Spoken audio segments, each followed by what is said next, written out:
Ce que Dieu a fait pour moi, je ne peux pas tout raconter. Ce que Jésus a fait pour moi, je ne peux pas tout raconter. Oh oui, ce qu'il a fait pour moi, je ne peux pas tout raconter. Il m'a sauvé, il m'a lavé par son sang.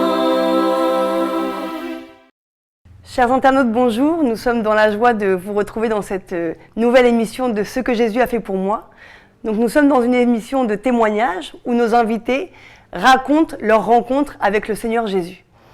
L'apôtre Paul nous dira dans Romains 1,16 « Car je n'ai point honte de l'évangile, c'est la puissance de Dieu pour le salut de quiconque croit. » Et en effet, nous sommes si fiers de raconter ce que Jésus a fait pour nous, pour le glorifier, mais également pour que vous sachiez que ce qu'il a fait pour nous, il peut également le faire pour vous. Aujourd'hui, nous allons donc inviter notre sœur Laetitia. Bonjour Laetitia, ça va ? Bonjour Mylène, ça va? Est-ce que tu peux te présenter brièvement à nos téléspectateurs? Bien sûr, d'accord. Je suis Laetitia Bembidé, mariée avec Monsieur Bembidé Rodrigue. On a un petit garçon, Adriel. D'accord. Est-ce que tu peux nous expliquer où est-ce que tu as grandi?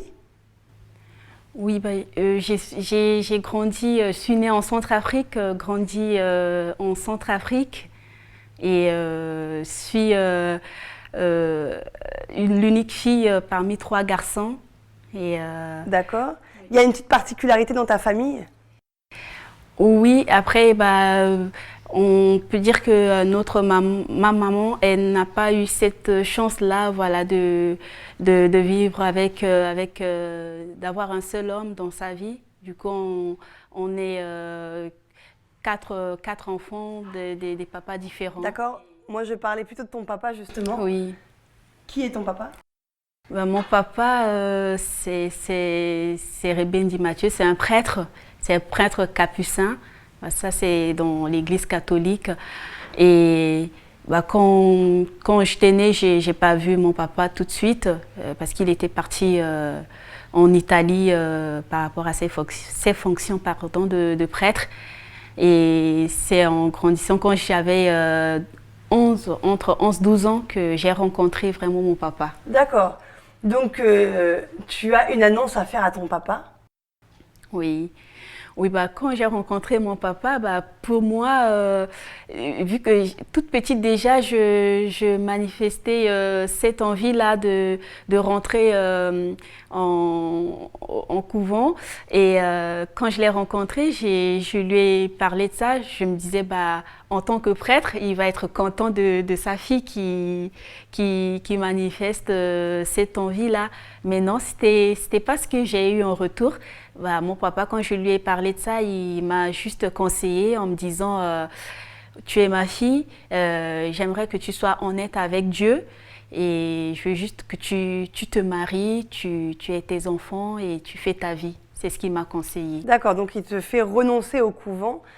On sait que ton papa n'était pas très fier de sa position puisqu'il te présentait comme étant sa filleule.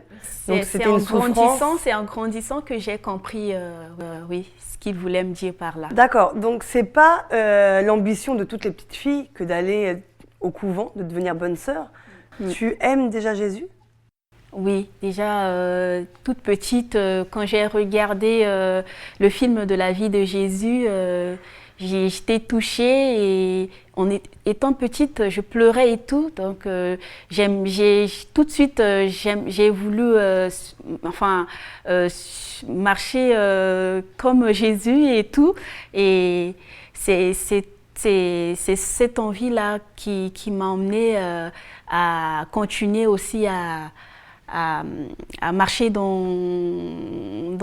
la vie de Christ. Et puis d'accord, donc tu vas faire la catéchèse?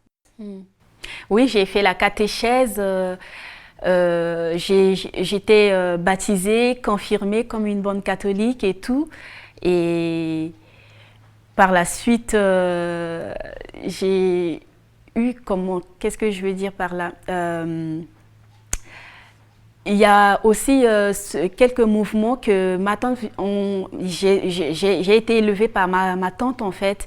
Et ma tante, elle était dans un mouvement marial. Et donc le mouvement marial? Oui, ce mouvement, on priait beaucoup plus Marie et Et des fois, on fait la prière, mais on passait de maison à maison chez les fidèles avec la statue de Marie. On dépose ça chez la personne, on prie avec cette personne et on laisse la statue chez elle. Et le prochain, comment dire, la prochaine prière, pardon, on prend la statue, on emmène ça chez la prochaine, la personne suivante, on va dire. D'accord. Pendant cette réunion-là, tu vas vivre quelque chose? Oui, après, quand on avait amené la statue et puis pour prier à la maison chez nous, ce jour-là, j'ai eu quelques manifestations. Je priais et puis je commençais à trembler et tout. Et la responsable, elle disait, c'est l'Esprit de Dieu.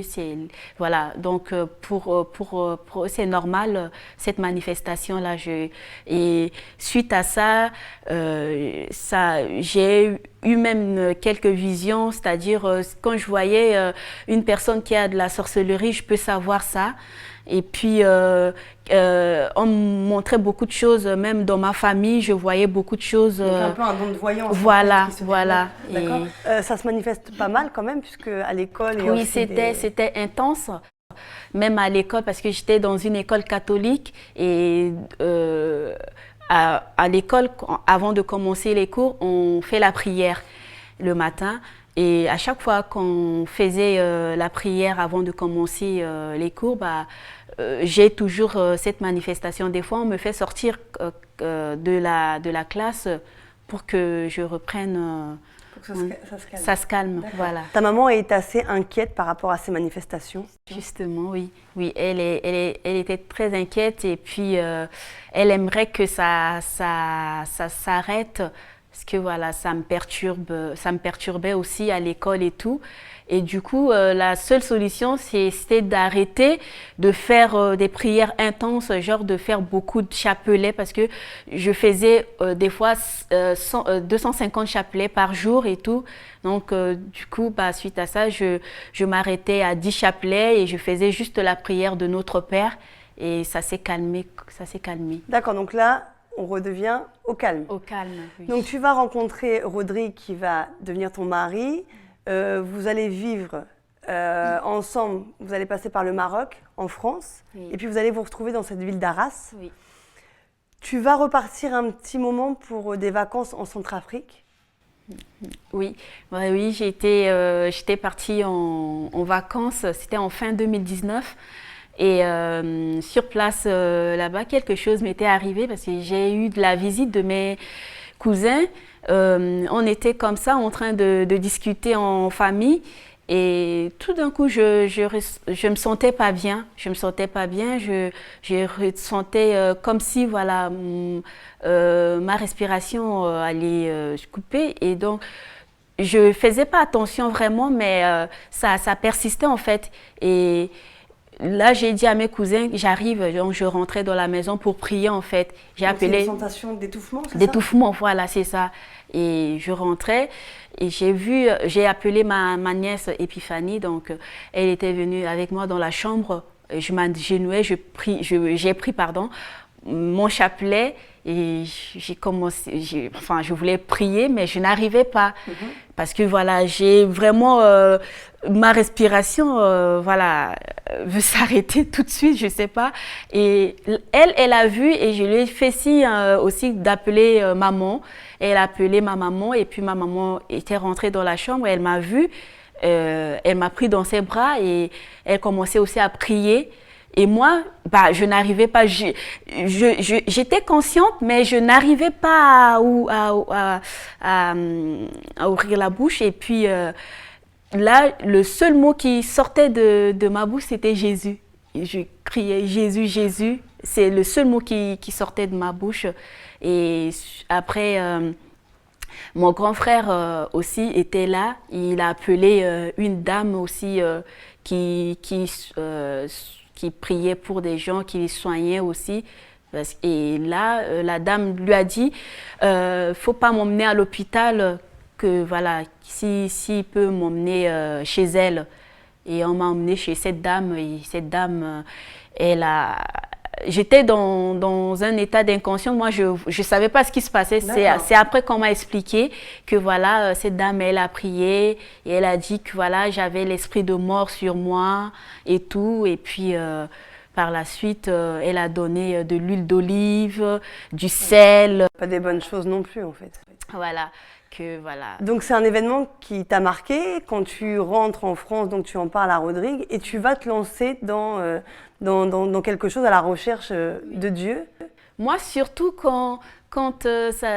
après tout ça, la seule chose qui m'a vraiment marquée et qui m'a emmenée aussi à me poser des questions, je me suis dit comment ça se fait? J'ai toujours, je priais toujours Marie et tout, mais pourquoi en ce moment même, je voulais faire la prière, j'ai pris le chapelet, je voulais prier, mais je n'arrivais pas, je n'arrivais pas. Et c'est le seul mot qui sortait de ma bouche, c'était Jésus en fait. Pourquoi? Et ça m'a vraiment travaillé, et quand j'étais rentrée, j'ai expliqué ce qui s'était passé à Rodrigue et tout. Et moi, j'ai même l'huile d'olive et tout ce qu'on m'avait donné, je n'ai pas touché à ça. Hein. Et même le chapelet, comme si j'ai un détachement avec le chapelet. Je ne voulais plus faire le chapelet parce que je me suis dit, comment ça se fait ce moment-là même, je n'arrivais pas. Et ça m'a trop fait quelque chose. Et puis, du coup, j'ai commencé à prier et j'aimerais vraiment connaître ce Jésus-là qui, pour moi, c'est lui qui m'a sauvée en fait par rapport à cette situation. Tu vas te lancer dans un jeûne? Oui, et là, j'ai pris un moment de prière et jeûne de 3 jours. C'était un vendredi, j'ai commencé cette prière-là vendredi, samedi et dimanche.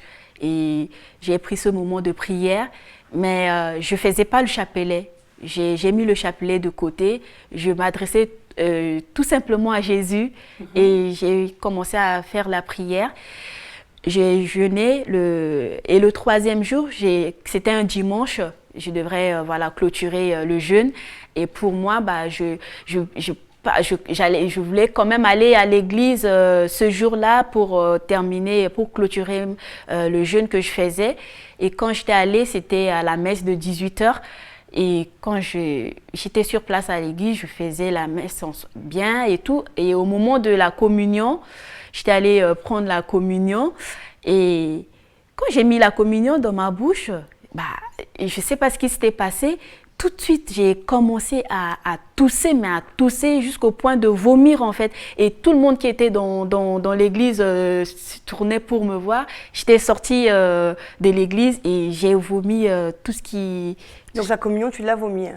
Oui, j'ai vomi et j'étais rentrée à la maison. Et là, pour moi, je sais pas, mais c'est vraiment quelque chose que je ne sais comment expliquer. Mais tout de suite, moi, je me suis dit, j'ai mis une croix à l'église, à l'église catholique. Je ne veux plus y retourner. Tu réalises que c'est pas bon l'église catholique? Non. Et tout de suite, et après, depuis ce jour-là, j'ai jamais remis pied dans... Donc une conviction qui est venue dans le cœur comme quoi, voilà. Et le chapelet. Et pourtant, personne ne m'avait parlé de comme quoi l'église catholique ou... Non, rien du tout. Mais c'est venu comme ça. C'est venu et puis je m'étais détachée. Pour moi, c'est le Seigneur parce que moi, en me connaissant, je ne manquais pas l'église et tout ça. C'est un signe du Seigneur, tout simplement. J'ai compris ça. D'accord, donc tu vas t'acheter une Bible? Oui, voilà, j'ai oublié cette partie parce que avant même de commencer le jeûne, j'étais allée dans une librairie parce que j'avais une Bible, mais c'est une Bible un peu, c'est le petit Nouveau Testament bleu là que j'avais, mais je ne lisais même pas ça parce que moi je ne connaissais pas vraiment la Bible. Voilà. Donc j'étais allée dans une librairie, j'ai acheté et j'avais même précisé à la dame que je veux une vraie Bible. La dame me demandait c'est quoi une vraie Bible. Je dis je ne sais pas, mais je veux juste une vraie Bible. Et la dame me disait on a la Bible de Louis II et tout. Moi je connaissais même pas tout ça, mais la dame m'a dit ça et j'ai dit ok, j'ai pris cette Bible là. J'étais rentrée, j'ai commencé maintenant à lire la Bible et là quelque chose encore, je vois que c'est la vie de Jésus qui est vraiment, moi je ne connaissais pas tout ça. C'est vrai qu'à l'église catholique, on faisait l'évangile et tout ça, mais c'était pas profond, Et là, quand je lisais la Bible, comme si je voyais la vie de Jésus, c'est le Nouveau Testament, j'ai commencé et c'était bien clair. Et à chaque fois quand je lisais, j'étais touchée. Et moi, en ce moment, à chaque fois, quand j'étais touchée, tout de suite, j'obéis à la parole en fait. Et j'étais même tombée sur le passage par rapport à la fornication concernant le mariage et tout. Parce que là, vous n'êtes pas mariée avec Rodrigue? Non, on n'était pas mariés. Et là, moi, tout de suite, quand j'étais tombée dessus, j'ai lu et je lui ai fait part. Lui, par contre, il connaissait, il savait, mais après, il ne me disait rien. Et j'étais allée sur Internet pour encore savoir s'il y a des enseignements concernant ce passage-là et tout. Et justement, j'étais tombée sur certains enseignements qui parlaient justement de ça. Donc, comme quoi la fornication est un péché. Est un péché. Et moi, c'est la vie de péché. Je veux vraiment abandonner carrément le péché en fait. Et ça fait que chaque fois quand je tombais sur un passage qui parlait du péché et tout, j'obéis tout simplement. Donc il y a une recherche de sainteté quelque part. De sainteté. Tu changes au niveau de ton apparence physique, au niveau... Voilà. Et il y a certaines choses qui sont venues comme ça, sans que je m'efforce à le faire, mais quand je lisais la parole et les choses commençaient à changer vraiment dans ma vie. Qu'est-ce qui a changé concrètement? On va dire que moi, je suis cette Laetitia qui était dans sa vie de luxe. Et j'aimerais sortir aussi avec des amis, on partait à la boîte et tout ça, c'est ma vie. Même mon habillement, je ne mettais jamais des choses, que des trucs sexy et tout. Et tout ça, ça s'arrête. Ça s'est arrêté. Et puis, tout de suite aussi, avec Rodrigue, je lui ai dit, moi, je sais que la façon dont on vit, c'est on est dans le péché et moi, je vais arrêter avec ça. Et lui, il n'était pas du tout d'accord.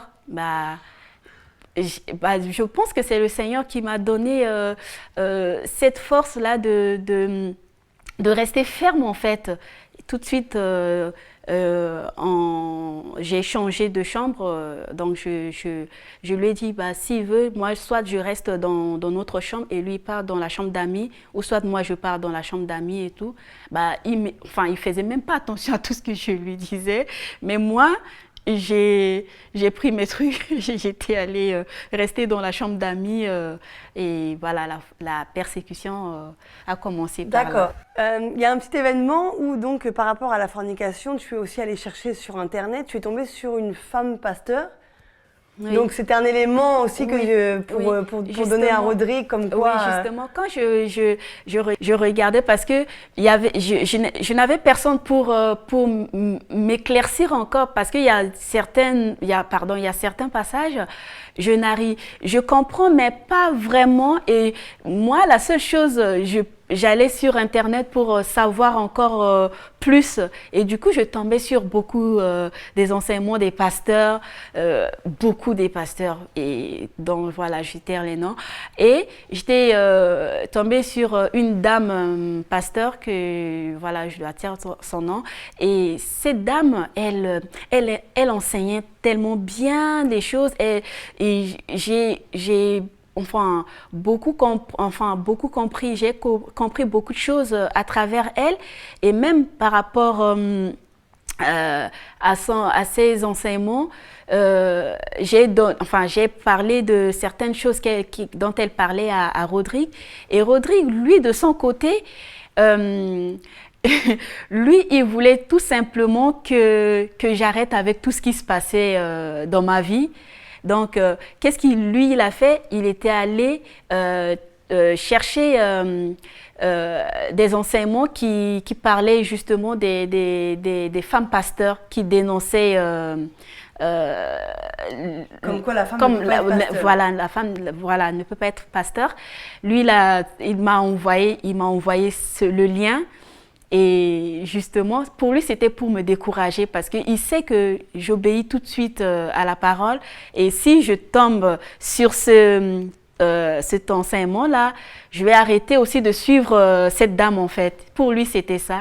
Et sauf que le lien qu'il m'a envoyé, c'était un lien que le pasteur Moshe parlait justement des femmes pasteurs et tout.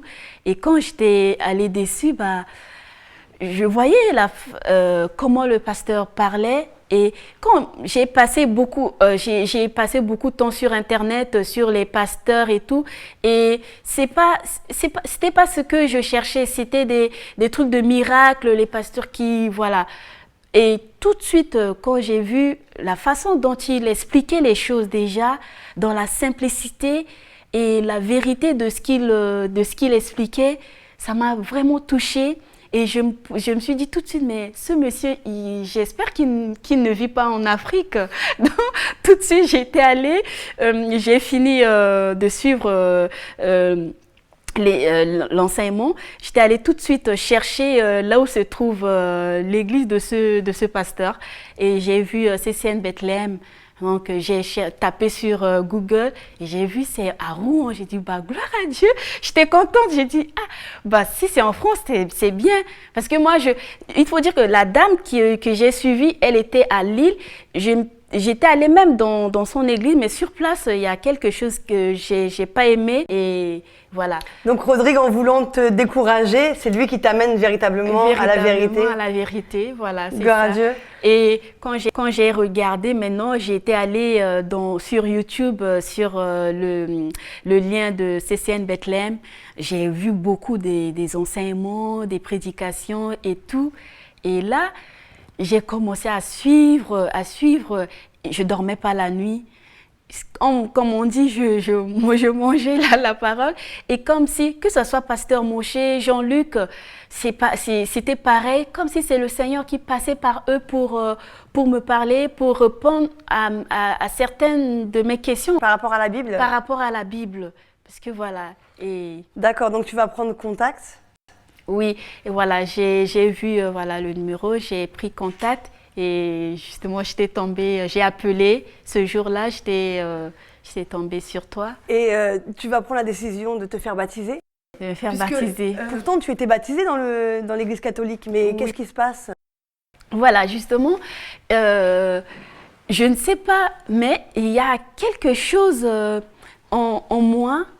C'est même pas quelqu'un qui me disait il faut te baptiser encore à nouveau et tout, non, mais c'est venu quand j'ai lu la Bible. J'ai vu que le baptême c'était pas, je cherchais cette partie là où on met juste de l'eau sur nous et tout. Et en plus de ça, je me suis dit, comment ça se fait que j'étais baptisée, confirmée et tout, mais j'étais dans le péché, en fait. Je vivais cette vie de péché.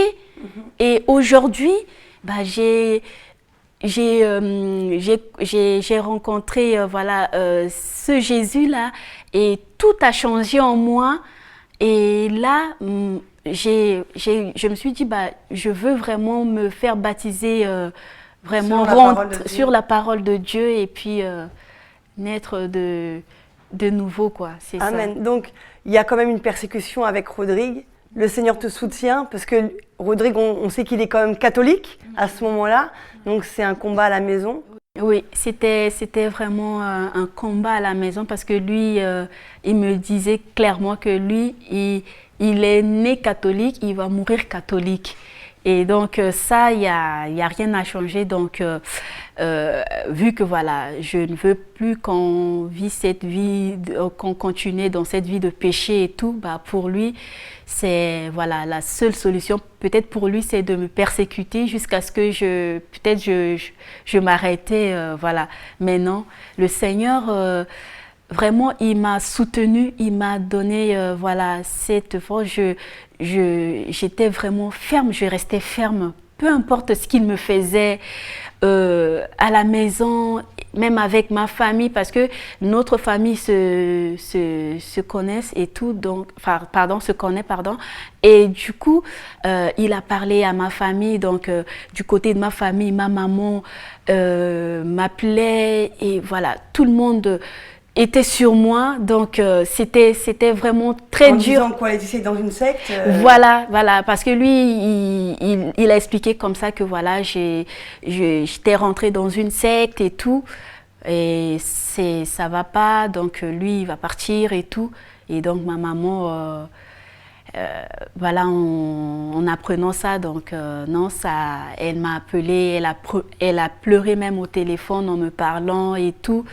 Et j'ai dit, maman, non, bah, tu me connais, voilà, depuis ce qui m'était arrivé et tout, bah, ma vie, je sais pas, mais moi, je lui ai dit, j'ai rencontré ce Jésus et là, il y a beaucoup de choses qui a changé. Et ma mère, elle me connaissait. C'est à travers ton petit frère, je crois, du Maroc. Oui, parce que ma maman, elle, et pendant tout ce moment de persécution avec Rodrigue, j'ai mon petit frère direct. C'est avec lui que voilà, je partageais tout. Des fois, voilà, je lui explique tout ce qui se passait et tout. Et quand je lui parlais, on s'échangeait. Et quand j'étais tombée sur CCN Bethléem, je lui envoyais des liens aussi. Et lui, lui aussi, il était touché par les enseignements et tout. Et c'est lui qui a parlé à notre maman et il lui a dit, maman, bah, je pense que Yaya, grande sœur, elle est dans la vérité et tout. Et lui aussi, il disait, bah, lui aussi, parce que mon frère, il y a un moment donné, il fumait, lui aussi, il était aussi dans le péché et tout. Et quelque chose, lui aussi, lui est arrivé, donc il commençait aussi à changer, voilà. Il s'est converti également. Il s'est converti. Et donc, ma maman, quand mon petit frère lui a parlé, ça lui a fait quelque chose quand même. Mais elle est allée quand même voir une collègue à elle qui est protestante pour lui parler de la situation. Et c'est cette collègue à elle là qui lui a fait comprendre que bah, non, Henriette, ta fille, elle est dans la vérité. Elle est dans la vérité, tout ce qui se passe, même le fait que voilà, elle veut plus voilà, continuer à vivre cette vie de péché avec son mari, c'est dans la Bible, c'est la vérité. Donc c'était comme ça que ma mère, elle m'a appelée, elle m'a dit bah d'accord, j'ai eu des explications, donc mais fais attention et tout. Donc c'est ce qu'elle m'a fait confiance. Gloire à Dieu, puisque Rodrigue s'est converti également à Jésus-Christ. On aura peut-être l'occasion de l'inviter dans cette émission. Donc vous vous êtes mariés, vous vous êtes mis en règle et tous les deux vous servez le Seigneur actuellement. Oui. Ça a eu un impact aussi dans la vie de ta maman? Oui, ça a eu un impact sur la vie déjà de mon petit frère, ma maman et même certains de mes entourages. Oui, et il y a eu des conversions? Il y a eu des conversions de mes copines dont je taire leur nom et même surtout pour ma maman parce que on peut dire que ma maman, même on va dire qu'elle est pire que Rodrigue. Hein, et le jour où elle m'a dit elle veut se faire baptiser, pour moi, tout de suite, Donc elle s'est fait baptiser. Elle s'est fait baptiser et là aujourd'hui, elle est vraiment dans le Seigneur. Des fois, elle me donnait des passages que moi-même je n'arrivais pas. Et je dis gloire à Dieu, gloire à Dieu. Malheureusement, ton papa est décédé, donc il n'a pas eu le témoignage de ta conversion. Mais Dieu est au contrôle de toutes choses. Oui, oui. Nous bénissons le Seigneur pour ce témoignage. Est-ce que tu aurais quelque chose à dire à nos internautes qui te regardent?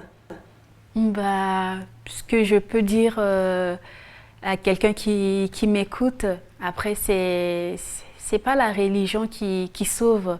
Moi, j'étais dans le...